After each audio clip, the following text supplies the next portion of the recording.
Yeah, good evening everyone. I welcome you all to our second week discussion on heat exchangers, fundamental and design analysis. Today we are going to discuss about the effectiveness and NTU methods. As I have given you a intro about these two terms in the previous discussion. These two terms are mostly useful when we need to size or rate heat exchangers, and we are going to mostly focus on the numerical problems based on our effectiveness and NTU methods on heat exchangers. Before we get started, there was some leftover business from the previous session. Some of you were asking about more details about this question. About the value of heat capacity ratio. We need to find the bound for this function R. I'll go through it quickly. So R, we defined it as the ratio of two CPs, the specific heat at constant pressure, of the minimum capacity fluid and the maximum capacity fluid. So what happens here is, because this is a ratio of CP, it can always be less than, it is always less than 1 because of a minimum quantity divided by a maximum quantity. To find the extreme bounds, so we found one extreme bound, that is 1. The other one is, because these two quantities are always positive, we always have the quantity to be more than 0. We will find out cases where R equals 0 and R equals 1. So in the case of boiling or in the case of condensation, where one of the fluids undergoes a constant pressure phase change. In our phase diagram, if you take a T versus S of a Rankine cycle, we have boiling or condensation. So this is the area that I am interested to talk about.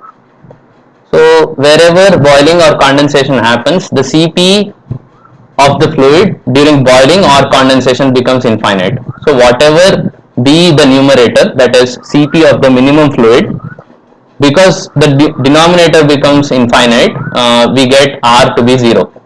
So in the case of boilers or condensers, the value of heat capacity ratio, that is Cp minimum by Cp maximum, becomes 0. And in the case of regenerators, not only in the case of regenerators, in any heat exchanger, it could be parallel or a counter flow, where m dot Cp of hot fluid equals the m dot Cp of cold fluid. That's the case where R can become equal to 1.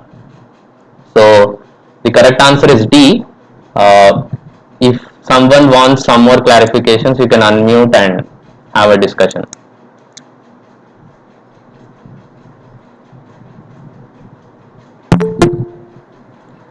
Is that fine for everyone? Yes. Okay, fine. We'll get into today's discussion. First, I'll define what effectiveness is. It's the ratio of the actual heat transfer rate to the maximum possible heat transfer rate. Because we have already gone through the lectures by professors, I'm interested to give some limits of the effectiveness in different configurations, that is counter flow and a parallel flow. So for the time being, you just see the expressions on my screen, and I would encourage you to tell me the bound of a counterflow heat exchanger. What can be the maximum value of effectiveness for a counterflow heat exchanger?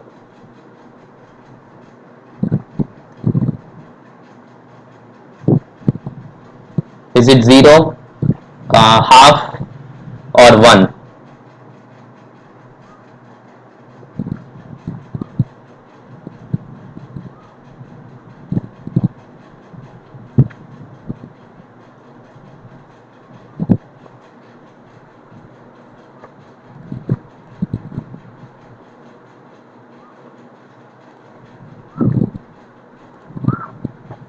Yeah, I'll give you the answer. Assume that we have a heat exchanger which is having an infinite length. So the NTU of that heat exchanger becomes infinite, becomes because we have an infinite length, so the NTU of that heat exchanger becomes infinite. So E power minus infinity, that becomes 0. So this quantity in total becomes 0, and the denominator also here becomes 0. 1 minus 0 is what we remain with. And in case if CR, that is Cp of minimum fluid and the Cp of maximum capacity fluid are equal, we get a condition where epsilon or the effectiveness equals 1. So the maximum effectiveness that a counterflow heat exchanger can give is 1. That means if you take a heat exchanger of infinite length which has a counterflow configuration, the actual heat transfer rate can be equal to the maximum possible heat transfer rate. This is the specialty of a counterflow heat exchanger. We'll discuss about parallel flow heat exchanger now. So what happens in a parallel flow heat exchanger is, for the case of argument, we'll assume that the heat exchanger length for even parallel flow configuration is also infinite. So the effect NTU of this heat exchanger also becomes infinite. So E power 0. So we get an expression where epsilon max or the effectiveness is 0.5. So even though we have a heat exchanger of infinite length, the maximum effectiveness that we can reach with a parallel flow is only 0.5. That means you take 10-meter long, 20-meter long, 30-meter long heat exchanger, it doesn't make a difference. Once it reaches 0.5 effectiveness, the increase in heat transfer area doesn't really matter in the case of parallel flow. I'll encourage you all to work out this problem. I'll give you a few minutes time where we have a double pipe parallel flow heat exchanger with oil and water as the working fluids. So we are interested to find out three quantities, that is the heat transfer, the NTU and the effectiveness and the heat transfer area required. Can you work out this? Okay.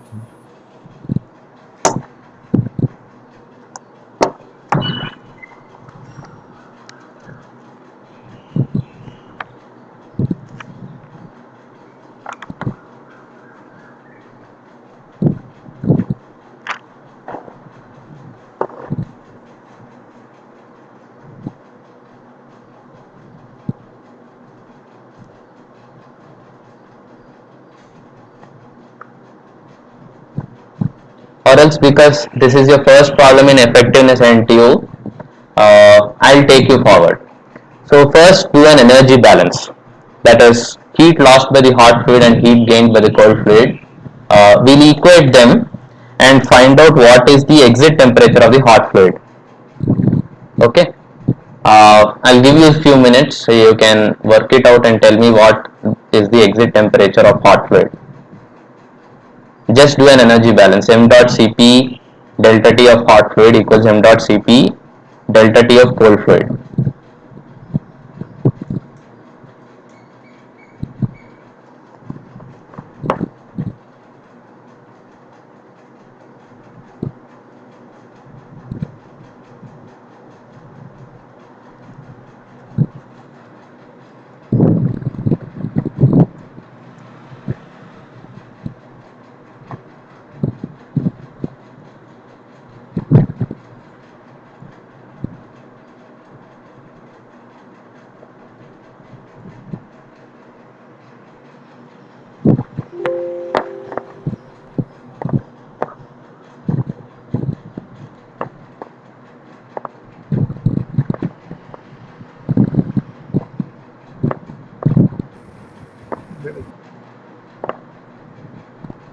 Yeah, someone wants to answer?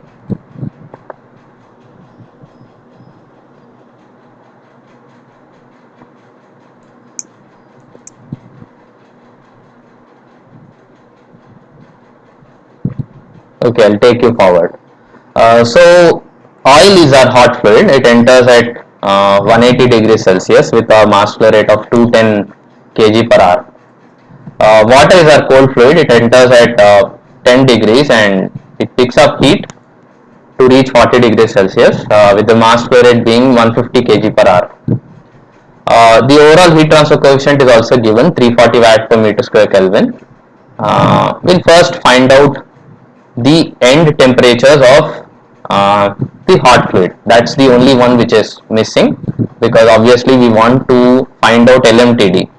To find out LMTD, we want the end temperature, all the end temperature. So just one end temperature is missing. So we'll do an energy balance and pick that up. So as I have told you, m dot Cp of delta T of hot fluid should be equal to the m dot Cp delta T of cold fluid. We have all the values required. M dot Cp of hot fluid, that is oil.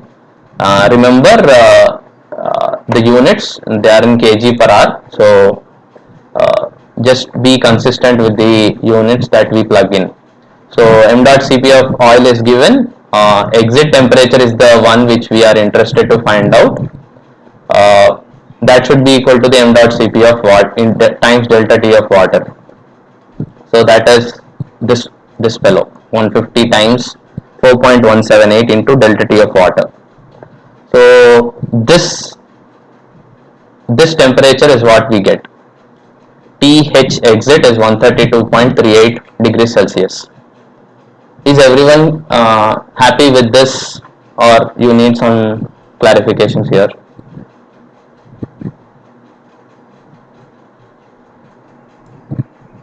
Okay. Now we'll find out the heat transfer rate. The heat transfer rate is actually the quantity which is lost by the hot fluid or it is gained by the cold fluid. So you can be on either side. If you are interested to find out the heat transfer rate from the hot fluid side, you can go forward, or else from the cold fluid side also you can go forward. I am going from the cold fluid side. Q dot equals m dot Cp delta T times of water. So just be consistent with the units. I have divided 150 with 3600 to make sure that this quantity is in kg per second. Okay. So 4.18 times 10 cube, that is my Cp, into delta T of water. So I get about 5.2 kilowatt of heat load or heat transfer rate. So once I get that, I'll apply my LMTD formula. LMTD is nothing but delta T1 minus delta T2 by ln of delta T1 by delta T2. Remember, ln is to the base e and not to the base 10. So once we plug the values of delta T1 and delta T2 in the formula for LMTD, we get LMTD to be 127 degrees Celsius. So once we get LMTD and heat transfer rate, we plug in these values to find out the heat transfer area. So Q dot is nothing but 5.2 kilowatt. U is already mentioned for us. It is 340 times area, heat transfer area, multiplied with LMTD. So the area of heat exchangers that we need is 0.12 meter square. So we are done with the first bit of this question. Do you want to try NTU and effectiveness?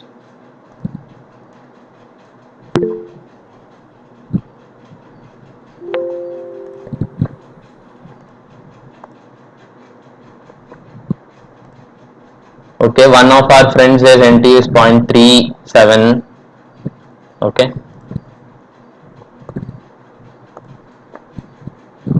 Any other answers?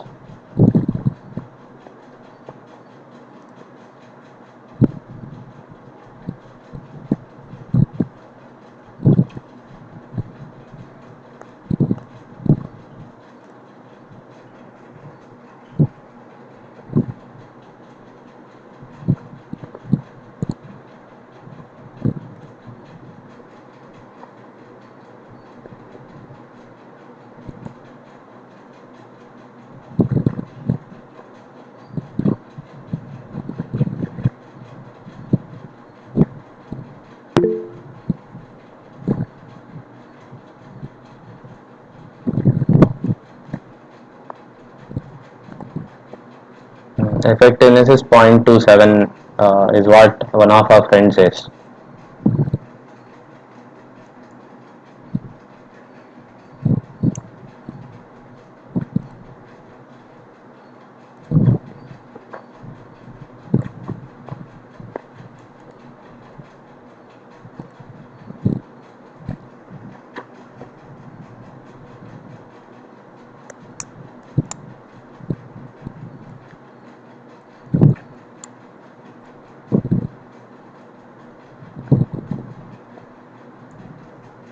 Okay, let me take you forward. So NTU is UA divided by m dot Cp of the minimum heat capacity fluid. So we need to find out which one is our minimum heat capacity fluid by multiplying m dot with Cp of that fluid. So in our case, it comes out to be oil. So I use m dot Cp of oil. Again, the units are to be taken care of. So UA times U is already mentioned. A is we have evaluated even A. So once you plug in these values, you get the NTU to be 0.37. Okay. So because we are following effectiveness NTU method for designing or rating these kind of heat exchangers, we'll go with the formula of a parallel flow heat exchanger. So the formula for parallel flow heat exchanger effectiveness NTU is something like this, which you see on my screen. So for that we need one more quantity to plug in, that is CR, that is the heat capacity ratio, which is the Cp of minimum fluid to the Cp of the maximum fluid. That comes out to be 0.63. The values are already given. Remember, C min is not just heat capacity, specific heat capacity. It is the total heat capacity. M dot Cp of hot fluid and M dot Cp of cold fluid. That's what we need to take here. So Cr comes out to be 0.63. The other values are already existing with us. So once you plug it in this formula, 1 minus e to the power minus NTU times 1 plus heat capacity ratio divided by 1 plus heat capacity ratio. That comes out to be 0.27. So effectiveness is 27% and NTU of this heat exchanger is 0.3.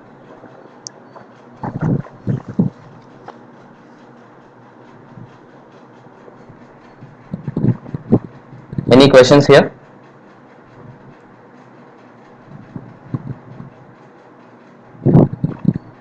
Sir, we can use effectiveness Q by Q maximum also, right, sir? Okay.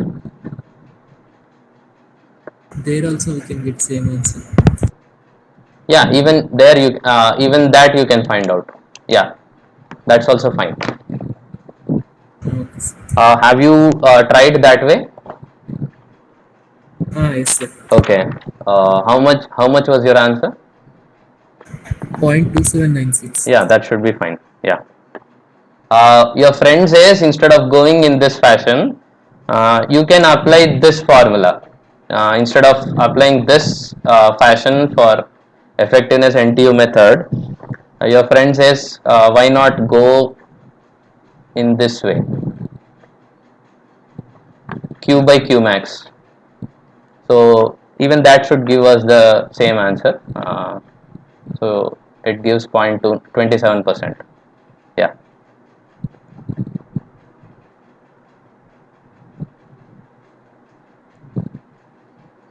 Okay. If no one has any questions here, we'll move forward.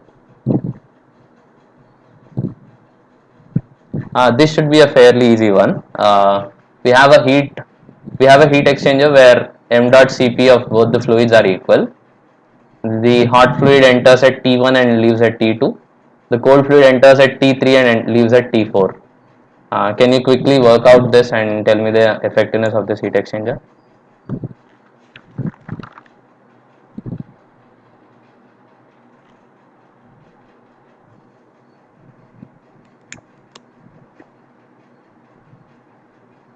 0.58. Okay.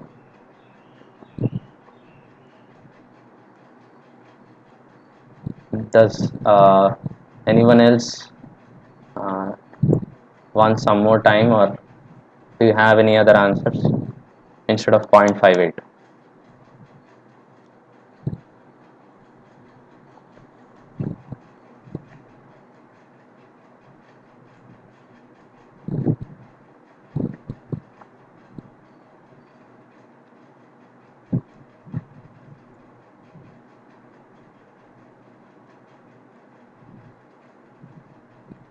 Okay. This is fairly a straightforward question where we just have to plug in the values of temperatures. So, given that m dot Cp of both hot and cold fluids are equal, it fairly becomes an easy problem. Uh, Given the end temperatures too, so directly you can apply effectiveness equals q dot by q dot max. So q dot is nothing but m dot Cp of either fluid into delta T of that fluid divided by m dot Cp min divided in m dot Cp times Th in minus Tc in. So we find out that we have all the values required. The temperatures are the ones which we are interested in, because this fellow and this fellow cancel out. So we remain with we end up with getting effectiveness as 0.58%. Is that okay for everyone? Yeah. Yeah. Okay. Let's go to another problem where we have a counterflow heat exchanger uh, where the heat capacity rates of hot and cold fluids are equal. We have mass flow rates of that fluid and Cp of that fluid are also given. The overall heat transfer coefficient is also given to be 10 cube watt per meter square Kelvin, and the heat exchanger surface area is 8 meter square. We are interested to find out the exit temperature of the cold fluid. I'll give you a few minutes of time, you can work out and tell.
Any answers?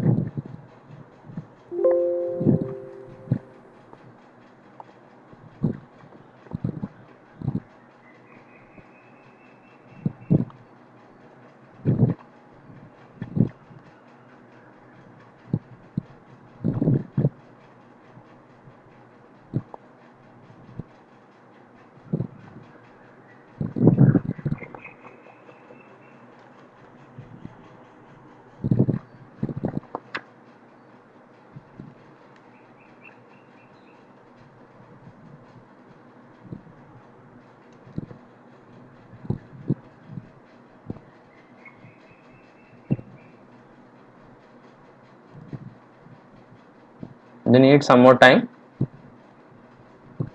Yes. Okay.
Okay, let me give you a few hints.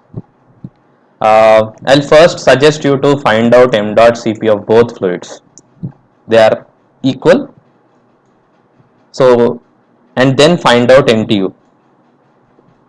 That comes out NTU is UA by m dot Cp minimum.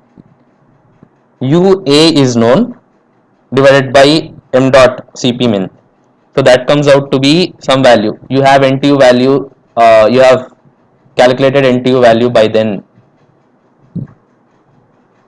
Once you find out NTU, you plug the values in the uh, expression given there. NTU by 1 plus NTU.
Can you tell me what NTU value you have got?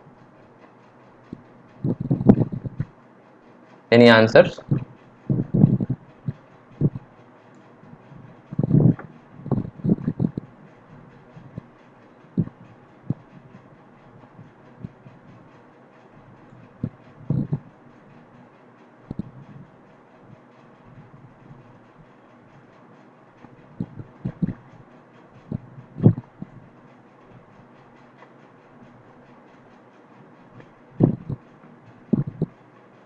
NTU is just UA by m dot Cp min. U is known, A is known.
Any answers?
Okay.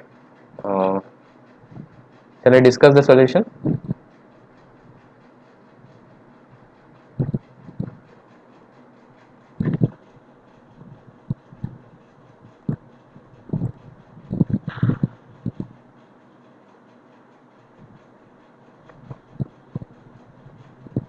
Am I audible?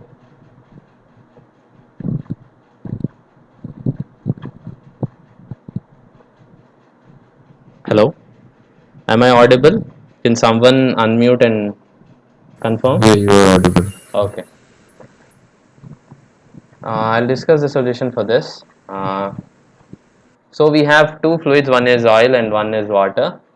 One is entering at 80 and one is entering at 20. Given that m dot Cp of both the fluids are equal and we know the overall heat transfer coefficient U, we know the heat transfer area A, we are required to find out the end temperature of water. So we'll first find out m dot Cp values. Intention for finding m dot Cp is to find out NTU. Why NTU? Because with NTU we get effectiveness as mentioned in the relation in the question. With effectiveness we can know the temperatures. That's the idea. So m dot Cp is evaluated to be 2000 watt per Kelvin. So m dot is 0.5 times 4 into 10 cube. Okay, so that comes out to be 2000 watt per Kelvin. And NTU is evaluated as UA by m dot Cp of minimum heat capacity fluid. Here m dot Cp of both the fluids are same. So directly we can plug the value of 2000 in m dot Cp place. So what happens to the numerator UA? It is just nothing but 8 times 10 cube times multiplied with area. So it is just 8000. So the NTU becomes 4. NTU of this heat exchanger is 4. Once you plug the value of 4 into this expression, effectiveness equals 4 by 5. So it is 0.8. After we get the expression or the value of effectiveness, which is 0.8, we plug in the value of 0.8 as Q by Q max. So I am writing it on the cold fluid side for the numerator. So Q on the numerator becomes m dot Cp times TCE minus TCI. That m dot Cp I haven't mentioned because both are same.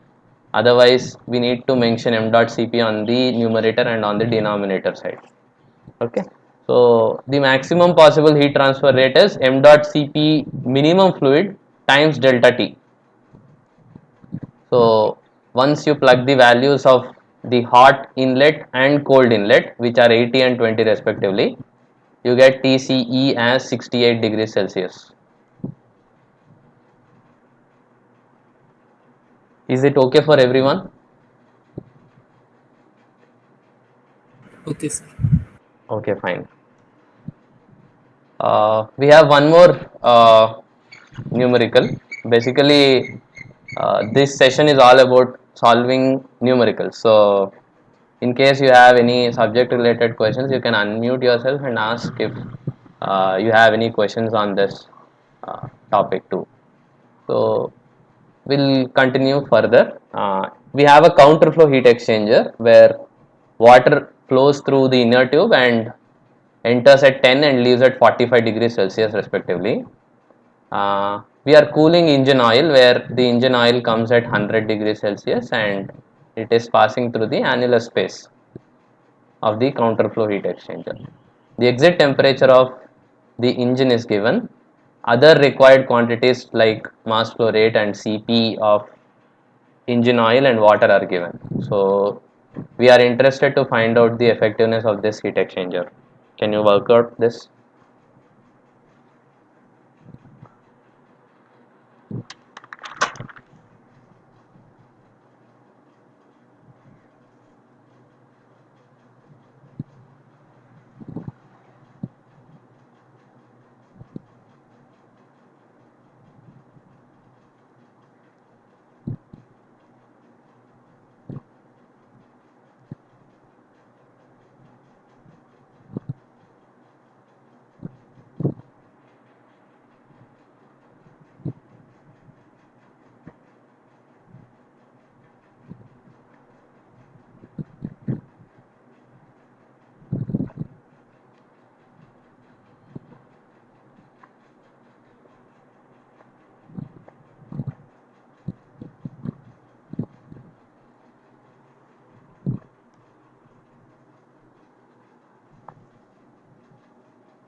Option C, 0.670. Okay.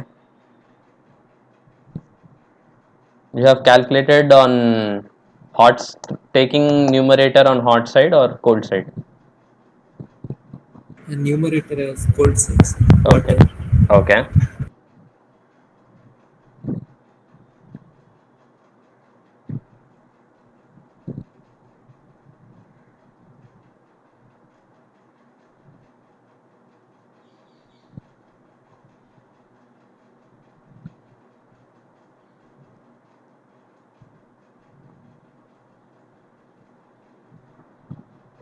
Any other answers?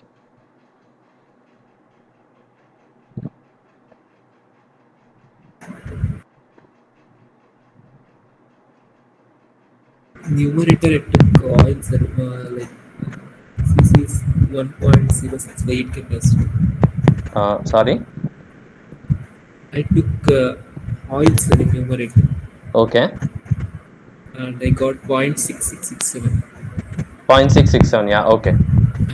But for taking water, I will get 1.527, which is not in the option. Now, how can effectiveness be more than one?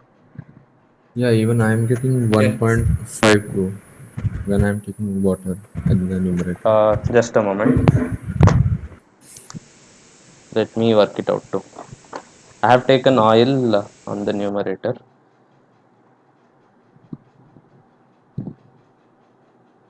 So m dot cp. Just can you unmute yourself and just speak with me? M dot cp 1 into 4178. M dot Yes, sir. cp of cold fluid into 45 minus 10. Right. Yes, Yes, sir. M dot cp of minimum fluid is 1 Point 0.5. 1065 Yes, sir. 1.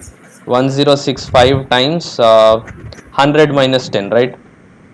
right. Yes, sir. So how much value do we get? That comes out to be 1.52, is it? Yes,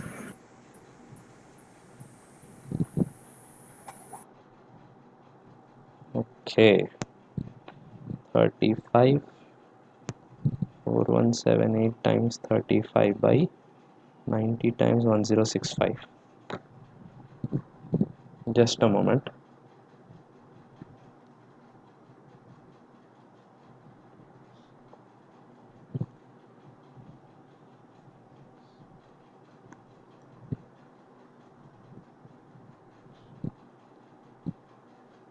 Okay, it seems the values are wrong.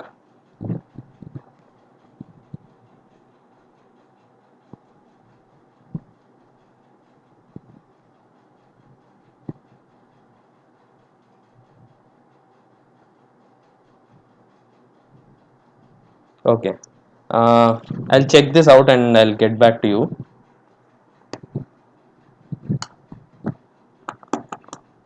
Hmm. Okay, I'll check this out and get back to you.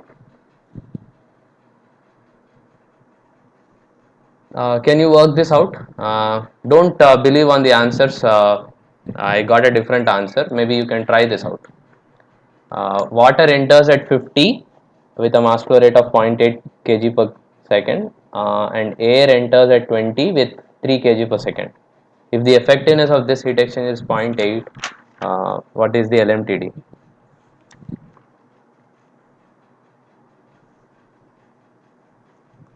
The procedure will remain the same. Find out the heat capacity fluid, minimum heat capacity fluid, and then do an energy balance. After doing an energy balance, we get the end temperatures. We are good to find LMTD then.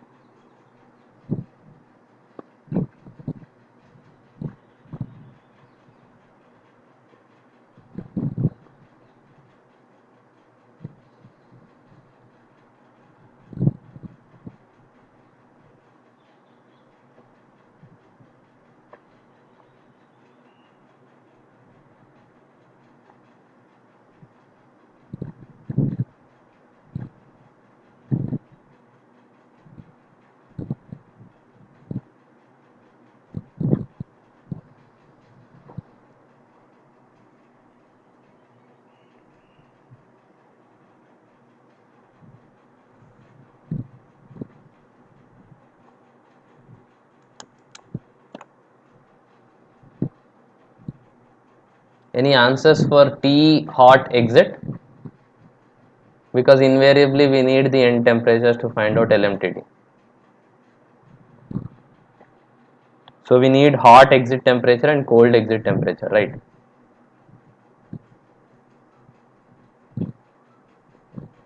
If you have any exit temperature of either fluids, you can share it with me.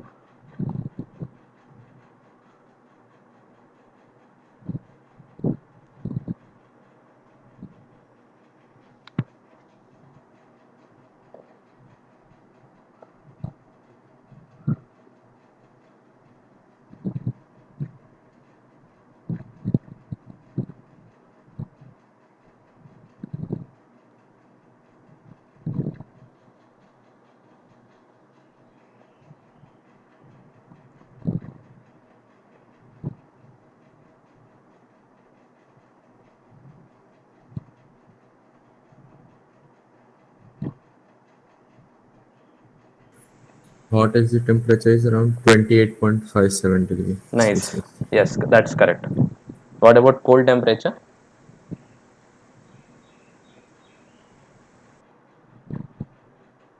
Cold exit temperature. Just do an energy balance now.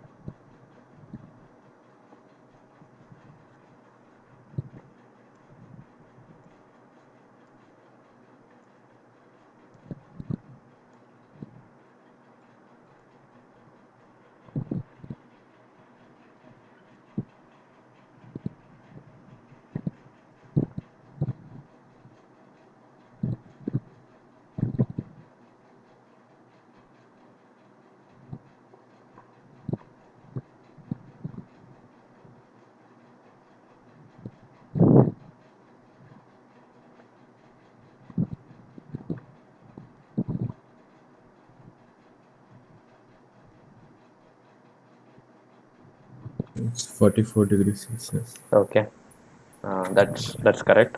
What's the LMTD? The options are wrong.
It's 7.2 degrees Celsius. Yeah, that's correct.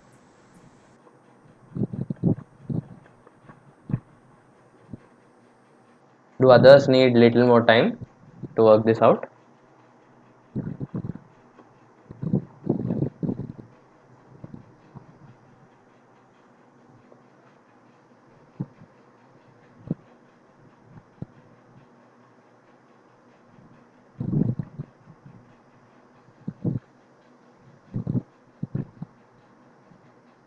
Okay.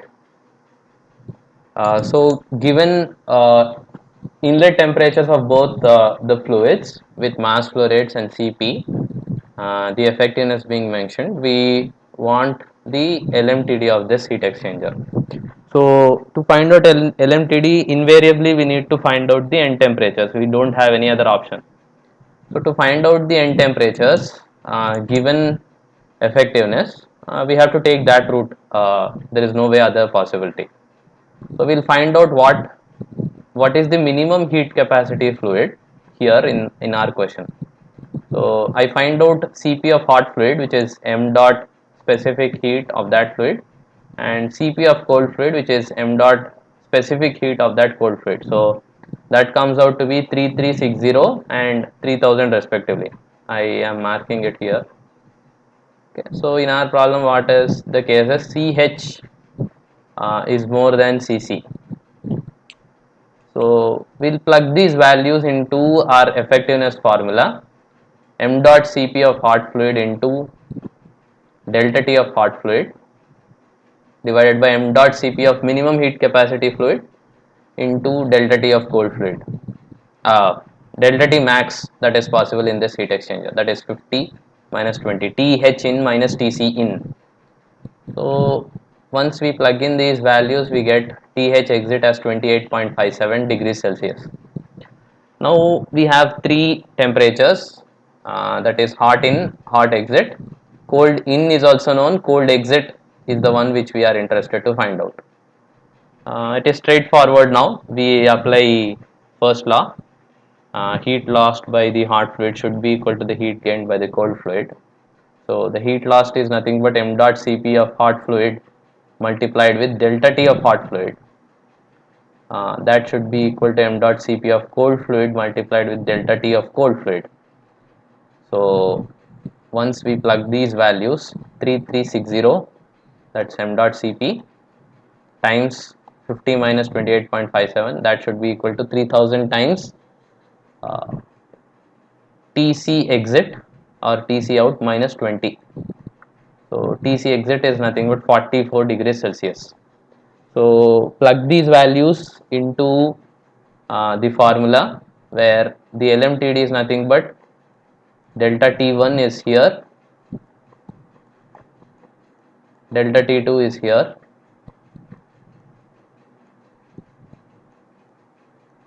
so delta T1 is nothing but this temperature minus this temperature, delta T2 is nothing but this temperature subtracted with this temperature. So delta T1 is nothing but 6, delta T2 comes out to be 8.57.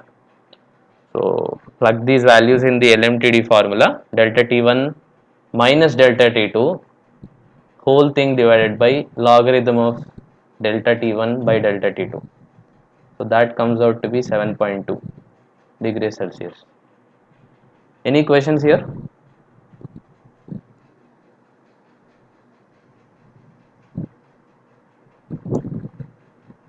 Okay. There was one more question which we were interested in the last session, uh, the boil regarding the classification of heat exchangers. So the boiler and condenser can be best described as, is it a direct contact type or indirect contact type?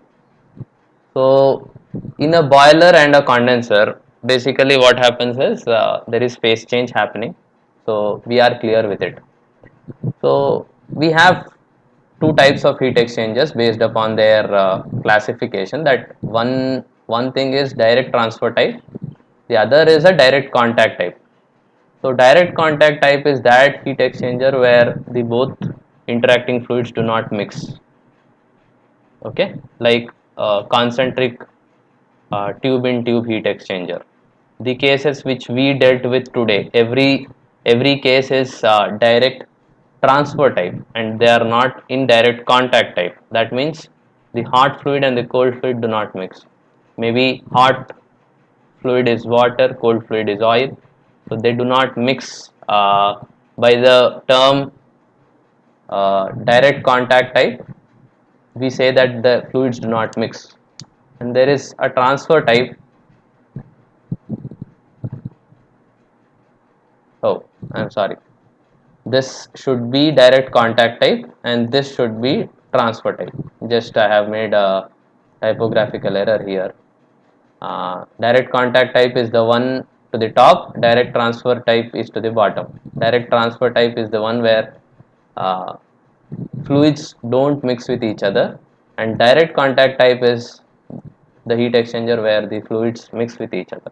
While telling, I was telling it right, but on screen I have made a typographical error. Please bear with it.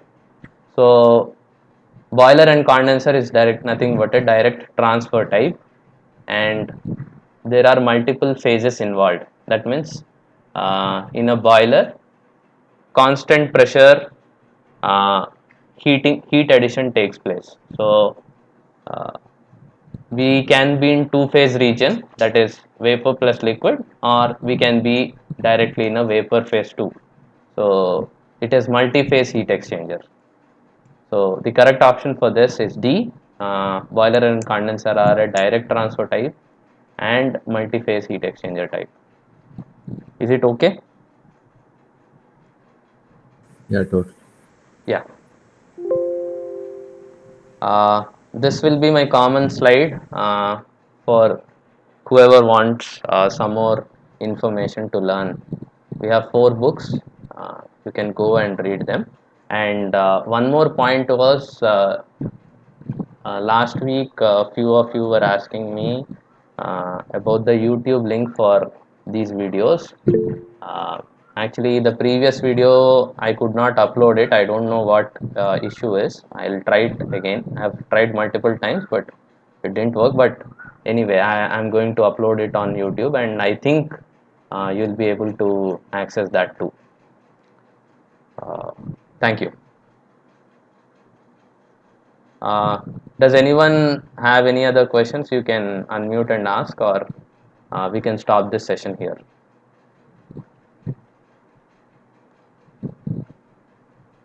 Where can I find these slides? Uh, Actually, we are asked to upload it. Maybe you will be able to get it, and the YouTube link also, I think you will be able to get it. Just give me one more week time. I could not upload it on YouTube because it says the video is too long and the process is abandoned. But anyway, I'll find ways to upload it because other course YouTube links have been uploaded as per my knowledge. So I'll try it again, and I think it should be done.